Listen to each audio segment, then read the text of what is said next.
পৃথিবীতে দু ধরনের মানুষের কোনো দাম নেই, ভালো মানুষ আর কালো মানুষ। ছেলেদের একটা ভুলেই মেয়েরা অন্য পুরুষে আকৃষ্ট হয়, তা হলো সময় না দেওয়া। মেয়েরা সবথেকে বেশি ভালোবাসে তার স্বামী যেন তাকে একটু সম্মান, ভালোবাসা আর সময় দেয়। বদলে যায়নি, আগের মতোই আছি। পার্থক্য একটাই, আগে অন্ধ ছিলাম, এখন দেখতে শিখেছি। আমাদের সমাজ সবসময় প্রতিষ্ঠিত কাউকে চায়, তবে কাউকে প্রতিষ্ঠিত করতে সাহায্য করবে না। টাকা থাকলে সব কিছু সম্ভব, সত্যিটাকে মিথ্যা প্রমাণ করতে, আবার মিথ্যাকে সত্যি প্রমাণ করতে। আঘাত যত তীব্র হবে, ঘুরে দাঁড়ানোর ইচ্ছাটা ততটাই প্রবল হবে। মেয়েদের হাসি খুব সুন্দর, কারণ তারা মন থেকে খুশি না হলে হাসে না। আর ছেলেদের কান্না খুব দুঃখের, কারণ তারা খুব বেশি কষ্ট না পেলে কাঁদে না। একা থাকলে ভালো থাকবে কিনা জানি না, তবে এটা বলতে পারি, খারাপ মানুষগুলোর থেকে অনেকটাই বেঁচে থাকবে। অভিজ্ঞতা থেকে বলছি, সকলকে ভালো রাখতে গিয়ে নিজেকে কখনো ভালো রাখতে পারবে না।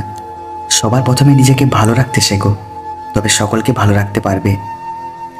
মিথ্যা বললে চালাক হওয়া যায়, তবে কখনো মিথ্যা দিয়ে বড় মানুষ হতে পারবে না। বড় মানুষ হতে হলে সত্যের পথেই থাকতে হবে। যদি সহজেই কাউকে পাত্তা দাও, সে তোমায় সস্তা ভাববে। যদি সহজেই কাউকে গুরুত্ব দাও, সে তোমায় গুরুত্বহীন ভাববে। সহজেই কাউকে যদি ভালোবাসা দাও, অবহেলা করবে। যদি সহজেই কাউকে বন্ধু ভাবো, সে বিশ্বাসঘাতকতা করবে। কাউকে সম্মান দিলে সে সেটা দুর্বলতা ভাববে। তাই চাহিদার থেকে বেশি কিছু দিয়ে ফেলো না। সব কিছুর বিকল্প কাউকে না কাউকে খুঁজে পাবে, তবে মায়ের বিকল্প শুধু মাকে ছাড়া আর কাউকে খুঁজে পাবে না। যারা বলে পাশে থাকবো, বিশ্বাস করুন, সবার আগে তারাই পাশ কাটিয়ে চলে যাবে আপনার খারাপ সময়ে। বাস্তবতার অজুহাত দিয়ে ফেলে যাওয়ার নাম ভালোবাসা নয়। বাস্তবতার সাথে যুদ্ধ করে প্রিয় মানুষটার পাশে থাকার নাম ভালোবাসা।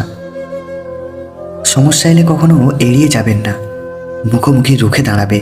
মনে রাখবে, সমস্যাহীন জয় কোনো আনন্দ নেই। উড়তে দোষ নেই, তুমিও ওড়ো, কিন্তু ততটুকুই ওড়ো যেখান থেকে মাটি পরিষ্কার দেখা যায়। অবশেষে জানলাম, যা কিছু দূর থেকে সুন্দর, তার মধ্যে শীর্ষে আছে মানুষের নাম। অথচ আমি এতকাল আকাশকেই দূরত্বের উপমা দিয়ে এলাম। অনুমান ভুল হতে পারে, কিন্তু অনুভব কখনো ভুল হয় না। কেননা অনুমান আমাদের মনের কল্পনা, আর অনুভব আমাদের জীবনের শিক্ষা। কারো হাতে নিজের স্বাধীনতা সঁপে দেওয়ার চেয়ে একা থাকা অনেক ভালো। আর এই একাকিত্বটা যারা একবার উপভোগ করতে শিখে গেছে, তাদের চেয়ে এই পৃথিবীতে সুখী আর কেউ নেই।